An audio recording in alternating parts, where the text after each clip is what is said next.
Some degree of ability to think and understand is, of course, essential. But insofar natural ability is concerned, any man or woman who has sense enough to read and understand these words can certainly get rich. Also, we have seen that it is not a matter of environment. Location counts for something. One would not go to the heart of the Sahara and expect to do successful business. Getting rich involves the necessity of dealing with men and of being where there are people to deal with. And if these people are inclined to deal in the way that you want to deal, so much the better. But that is about as far as environment goes. If anybody else in your town can get rich, so can you. And if anybody else in your state can get rich, so can you. Again, it is not a matter of choosing some particular business or profession. People get rich in every business and in every profession, while their next-door neighbors in the same vocation remain in poverty. It is true that you will do best in a business which you like and which is congenial to you. And if you have certain talents which are well developed, you will do best in a business which calls for the exercise of those talents. Also, you will do best in a business which is suited to your locality. An ice cream parlor would do better in a warm climate than in Greenland, and a salmon fishery will succeed better in the Northwest than in Florida, where there are no salmon. But aside from these general limitations, getting rich is not dependent upon your engaging in some particular business, but upon your learning to do things in a certain way. If you are now in business and anybody else in your locality is getting rich in the same business, while you are not getting rich, it is because you are not doing things in the same way that the other person is doing them. No one is prevented from getting rich by lack of capital. True, as you get capital, the increase becomes more easy and rapid. But one who has capital is already rich and does not need to consider how to become so. No matter how poor you may be, if you begin to do things in a certain way, you will begin to get rich, and you will begin to have capital. The getting of capital is a part of the process of getting rich, and it is a part of the result which invariably follows the doing of things in a certain way. You may be the poorest man on the continent and be deeply in debt. You may have neither friends, influence, nor resources. But if you begin to do things in this way, you must infallibly begin to get rich, for the like causes must produce like effects. If you have no capital, you can get capital. If you're in the wrong business, you can get into the right business. If you're in the wrong location, you can go to the right location. And you can do so by beginning in your present business and in your present location to do things in the certain way which causes success. You may be shut off from engaging in business in certain lines, but there are other channels open to you. Probably it would be hard for you to get control of any of the great railroad systems. That field is pretty well monopolized, but the electric railway business is still in its infancy and offers plenty of scope for enterprise. And it will be but a very few years until traffic and transportation through the air will become a great industry, and in all its branches will give employment to hundreds of thousands and perhaps to millions of people.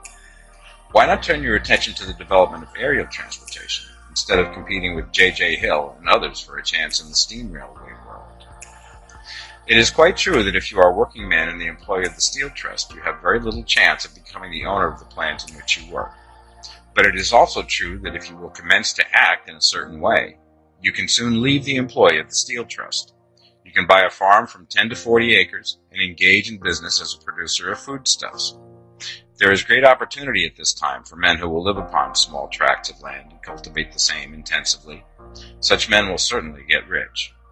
You may say that it is impossible for you to get the land, but I'm going to prove to you that it is not impossible, and that you can certainly get a farm if you will go to work in a certain way. Man's right to life means his right to have the free and unrestricted use of all things which may be necessary to his fullest mental, spiritual, and physical unfoldment. Or, in other words, his right to be rich. I shall not speak of riches in a figurative way. To be really rich does not mean to be satisfied or contented with a little.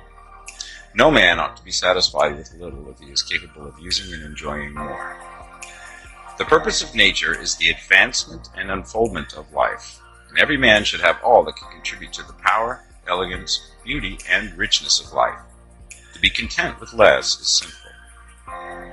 The man who owns all he wants for the living of all the life he is capable of living is rich, and no man who has not plenty of money can have all he wants. Life has advanced so far and become so complex that even the most ordinary man or woman requires a great amount of wealth in order to live in a manner that even approaches completeness. Every person naturally wants to become all that they are capable of becoming. This desire to realize innate possibilities is inherent in human nature. We cannot help wanting to be all that we can be. Success in life is becoming what you want to be. You can become what you want to be only by making use of things, and you can have the free use of things only as you become rich enough to buy them.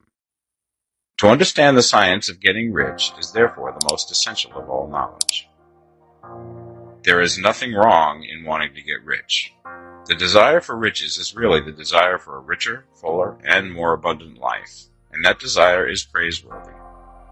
The man who does not desire to live more abundantly is abnormal, and so the man who does not desire to have money enough to buy all he wants is abnormal. There are three motives for which we live. We live for the body, we live for the mind, we live for the soul.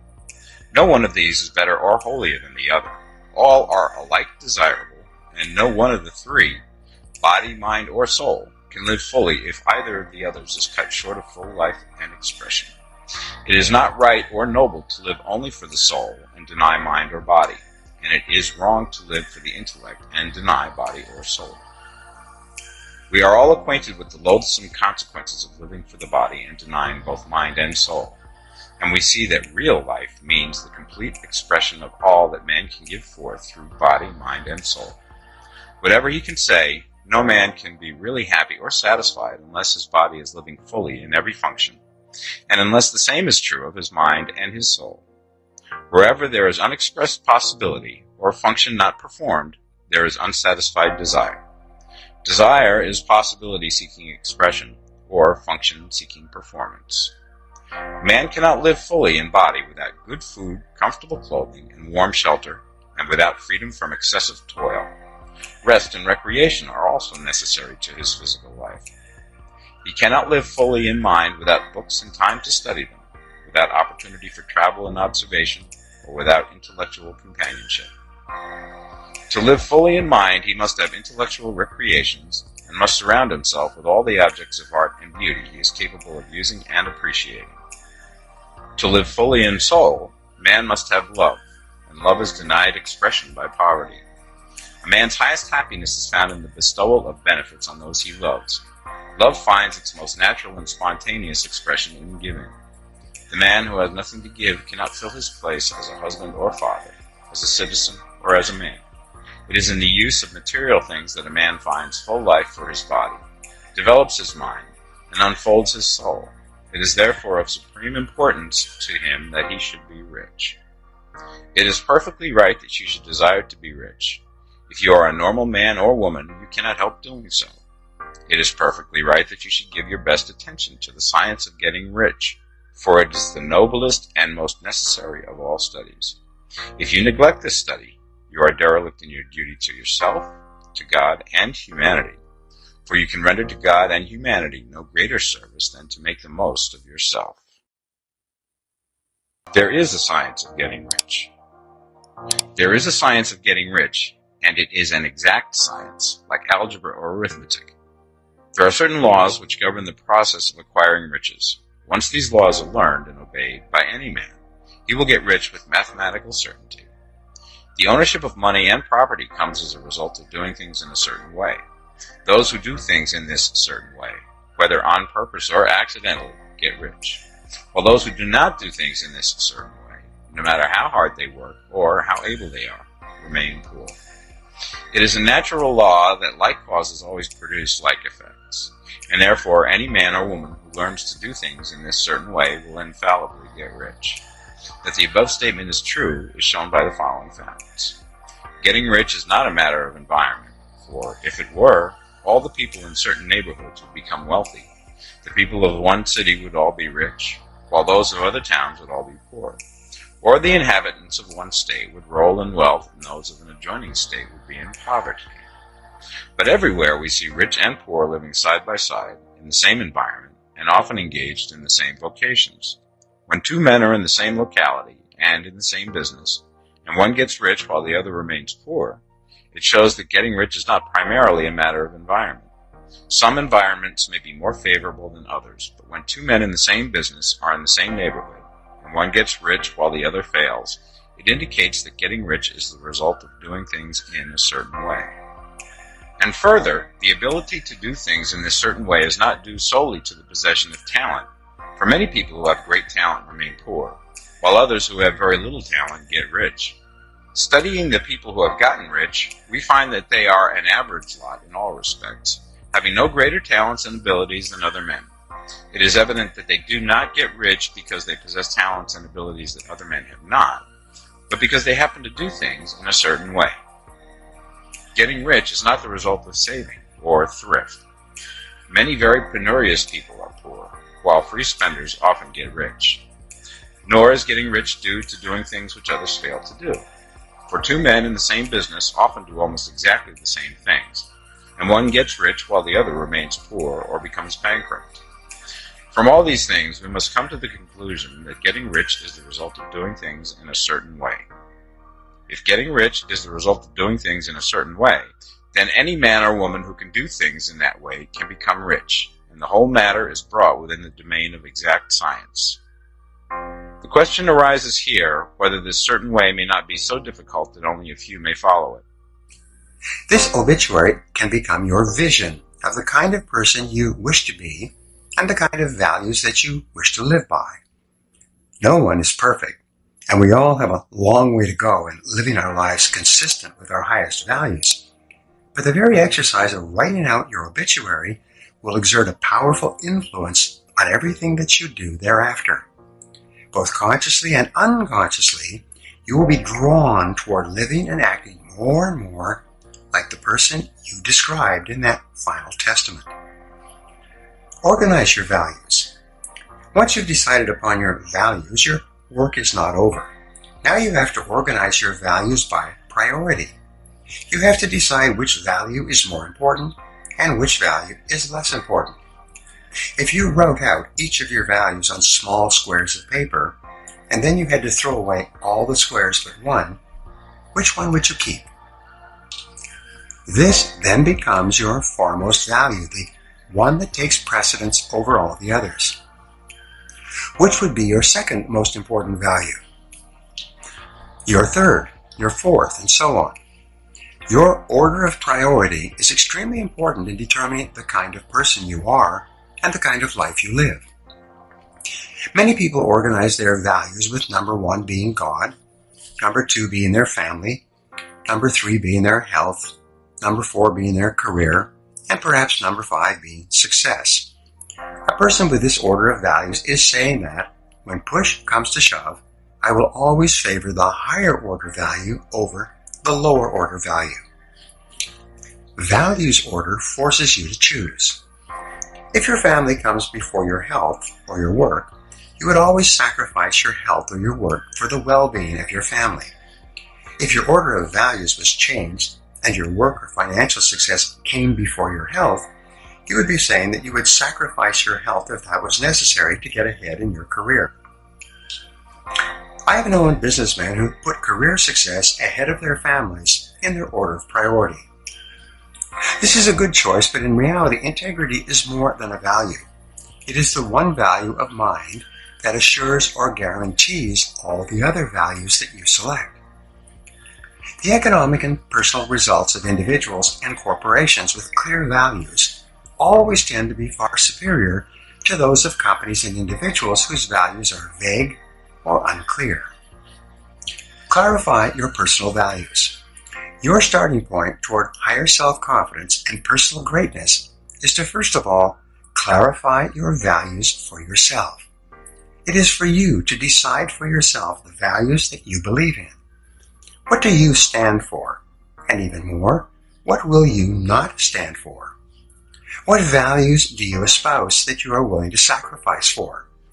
What values would you pay for or sweat for, or maybe even die for? Do you value your family, your God, your health, your work or career?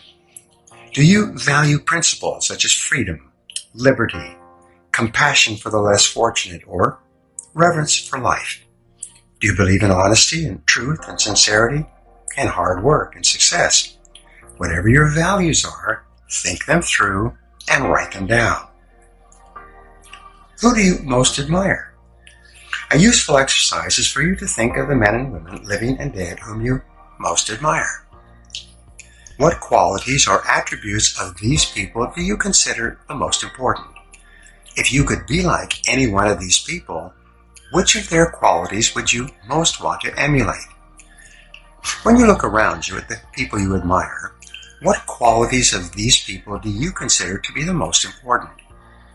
What qualities do you look for in your friends and associates when you're trying to decide whether or not to become deeply involved with them? What do you think are the fundamental qualities or values that underlie business and personal relationships? What are your values? Now, values are non-negotiable. When you select a value, if it's to be one of your values at all, it becomes inviolable. Either it is a fixed value, and you live every part of your life consistent with it, or it is not one of your values. The foundation of self-confidence is for you to live your life consistent with your innermost values and principles, while thinking and acting in harmony with your highest aspirations. Men and women with the most rock-solid self-confidence are those who are absolutely clear about what it is they believe to be right and good and worthwhile, and who live their lives consistent with these values. Everything they do or say is an expression of their innermost convictions. Your whole world can fall down around you, but as long as you know that you are doing the right thing, you will have a deep inner sense of calm that will manifest itself in an attitude of confidence and self-assurance in any situation. You'll have many ups and downs in life, but what is most important is that you remain true to yourself. And then, as Shakespeare said, "Thou canst not then be false to any man." Determine your values. The starting point of developing high levels of self-confidence and becoming a superior human being is for you to think through and decide upon your values. Superior men and women are those who have taken the time to decide clearly what it is they believe in and in what order, and they have then organized their lives so that everything that they do reflects those values. Recently, I addressed about 150 members of the national sales force of a very successful company. This company had started from an idea and had grown very rapidly in an extremely competitive market, and the company was very profitable. All the people at the meeting were remarkably positive and upbeat and had a special quality of goodness about them. When I commented on this, the president of the company showed me the value statement that the executives of the company had worked out before they had begun operations. There were 2 pages of values and principles which were given to everyone in the company when they began. These 2 pages had been subsequently reduced onto plasticized cards that each person could carry in their wallet or purse. The president told me an interesting story. He said that whenever 2 or more people in the company were wrestling with a decision of any kind, even over the telephone, they would pull out their plasticized cards describing the corporate values. They would then review the values together one by one and compare the various options available to them with each value. Whatever decision they finally made would always stand the values test without question. Values in business. In a recent study covering 25 years of business history, the researchers found that the companies that had very clear written values to which everyone in the company ascribed had earned an average of 700% greater profit over the 25 years than other companies in the same industries that did not have written codes of values. As within, so without. Whenever I conduct a strategic planning exercise for a corporation, the executives of the corporation always select integrity as their highest value and most important organizing principle for the entire corporation. In my experience, almost every corporation will select the value of integrity as one of their foremost organizing principles. Now, the word integrity, according to the dictionary, means perfect, undivided, complete, unified, a single whole, without blemish or fault. It's a fine value to choose. You cannot have a value when it is convenient and put it aside when it is not convenient. You cannot have a little bit of integrity. It must be all or nothing. The act of selecting your values is also the act of clearly stating to yourself, and sometimes to others, exactly how you will live your life from this moment forward. Once you have selected a value, and you have declared it to be one of your unifying principles, you are in effect saying that this is something upon which you will never compromise. And your level of adherence to the values that you have personally selected is the real measure of your character, your true quality as a human being. Unshakable self-confidence comes from unshakable commitment to your values. When, deep down inside yourself, you know that you will never violate your highest principles, you experience a deep sense of personal power that enables you to deal openly and honestly and with complete self-confidence in almost every human situation. Values clarification. If you're having any difficulty in clarifying your values, a very helpful exercise is to take some time to write out your own obituary or eulogy. Imagine that everyone you know and care about is gathered at your funeral to pay their last respects. The minister reads your eulogy to this assembly of people, and in it he describes the person you became over the course of your lifetime. He describes not only what you accomplished and what you contributed to the lives of others, but he reads out the virtues, values, and qualities that you were known for by the people around you. When they had to choose one or the other, they regularly chose their work over spending time with their spouse and children. And as a result, both the marriages and the careers have run into serious trouble. Selecting your values and then putting them in order of importance actually creates a mental and emotional structure that enables you to make better decisions and choices in every area of your life. Integrity revisited. The principle of integrity, or adherence to your values, seems to be a law of the universe. Whenever you violate or compromise your integrity for anything, there seems to be a great power or force of retribution that will not allow you to get away with it. Integrity seems to be an absolute requirement for successful human living. A failing in integrity or compromising your values not only seems to bring about a punishment that fits the crime, whether it's in business and politics or personal life, but it seems to create a high level of stress, unhappiness, and inner turmoil in the life of the individual. This need for absolute integrity seems to require that you live in truth with all people and under all circumstances. Living in truth means that you never live a lie. It means that you never compromise your integrity for the sake of a job or money or a relationship. It means that you always do and say what you know to be right and true, no matter what the short-term cost or benefit. Living in truth means that you do not pretend or practice self-delusion. You face life, your relationships, and your circumstances exactly as they are, not as you wish they would be. Living in truth means that you never stay in a situation that makes you unhappy or which you feel for any reason is wrong for you. A practical manual, not a treatise upon theories.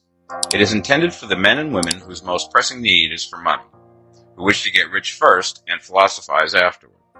It is for those who have, so far, found neither the time, the means, nor the opportunity to go deeply into the study of metaphysics, but who want results and who are willing to take the conclusions of science as a basis for action, without going into all the processes by which those conclusions were reached. It is expected that the reader will take the fundamental statements upon faith, just as he would take statements concerning a law of electrical action if they were promulgated by a Marconi or an Edison, and taking the statements upon faith, that he will prove their truth by acting upon them without fear or hesitation. Every man or woman who does this will certainly get rich, for the science herein applied is an exact science, and failure is impossible.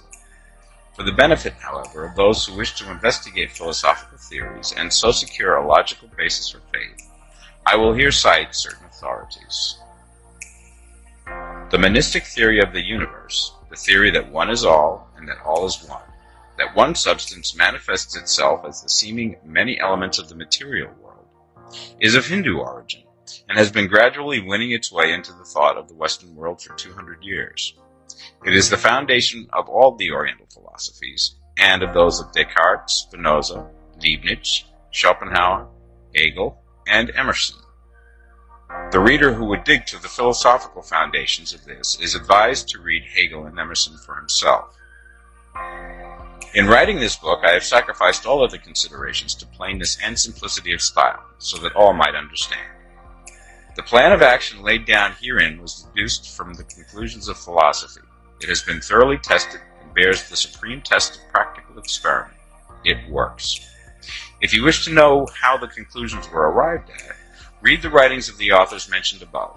And if you wish to reap the fruits of their philosophies in actual practice, read this book and do exactly as it tells you to do. The author. Chapter 1. The Right to be Rich. Whatever may be said in praise of poverty, the fact remains that it is not possible to live a really complete or successful life unless one is rich. No man can rise to his greatest possible height in talent or soul development unless he has plenty of money. For to unfold the soul and to develop talent, he must have many things to use, and he cannot have these things unless he has money to buy them with. A man develops in mind, soul, and body by making use of these things, and society is so organized that man must have money in order to become the possessor of things. Therefore, the basis of all advancement for man must be the science of getting rich. The object of all life is development, and everything that lives has an inalienable right to all the development it is capable of attaining. At different periods, the tide of opportunity sets in different directions, according to the needs of the whole, and the particular stage of social evolution which has been reached. At present, in America, it is setting towards agricultural and the allied industries and professions. Today, opportunity is open before the factory worker in his line. It is open before the businessman who supplies the farmer more than before the one who supplies the factory worker, and before the professional man who waits upon the farmer more than before the one who serves the working class. There is an abundance of opportunity for the man who will go with the tide instead of trying to swim against it. So the factory workers, either as individuals or as a class, are not deprived of opportunity. The workers are not being kept down by their masters. They are not being ground by the trusts and combinations of capital. As a class, they are where they are because they do not do things in a certain way. If the workers of America chose to do so, they could follow the example of their brothers in Belgium and other countries and establish great department stores and cooperative industries. They could elect men of their own class to office and pass laws favoring the development of such cooperative industries. And in a few years, they could take peaceable possession of the industrial field. The working class may become the master class whenever they will begin to do things in a certain way. The law of wealth is the same for them as it is for all others. This they must learn, and they will remain where they are as long as they continue to do as they do. The individual worker, however, is not held down by the ignorance or the mental slothfulness of his class. He can follow the tide of opportunity to riches, and this book will tell him how. No one is kept in poverty by a shortness in the supply of riches. There is more than enough for all. A palace as large as the Capitol in Washington might be built for every family on earth from the building material in the United States alone. And under intensive cultivation, this country would produce wool, cotton, linen, and silk enough to clothe each person in the world finer than Solomon was arrayed in all his glory, together with food enough to feed them all luxuriously. The visible supply is practically inexhaustible, and the invisible supply really is inexhaustible. Everything you see on earth is made from one original substance, out of which all things proceed. New forms are constantly being made, and older ones are dissolving, but all are shapes assumed by one thing. There is no limit to the supply of formless stuff or original substance. The universe is made out of it, but it was not all used in making the universe. The spaces in, through, and between the forms of the visible universe are permeated and filled with the original substance, with the formless stuff, with the raw material of all things. 10,000 times as much has been made might still be made, and even then we should not have exhausted the supply of universal raw material. No man, therefore, is poor because nature is poor, or because there is not enough to go around. Nature is an inexhaustible storehouse of riches. The supply will never run short. Original substance is alive with creative energy and is constantly producing more forms. When the supply of building material is exhausted, more will be produced. When the soil is exhausted so that foodstuffs and materials for clothing will no longer grow upon it will be renewed or more soil will be made. When all the gold and silver has been dug from the earth, if man is still in such a stage of social development that he needs gold and silver, more will be produced from the formless. The formless stuff responds to the needs of man. It will not let him be without any good thing. This is true of man collectively. The race as a whole is always abundantly rich, and if individuals are poor, it is because they do not follow that certain way of doing things which makes the individual man rich. The formless stuff is intelligent. It is stuff which thinks. It is alive and is always impelled towards more life. It is the natural and inherent impulse of life to seek to live more. It is the nature of intelligence to enlarge itself, and of consciousness to seek to extend its boundaries and find fuller expression. The universe of forms has been made by formless living substance, throwing itself into form in order to express itself more fully. The universe is a great living presence, always moving inherently towards more life and fuller functioning. Nature is formed for the advancement of life. Its impelling motive is the increase of life. For this cause, everything which can possibly minister to life is bountifully provided.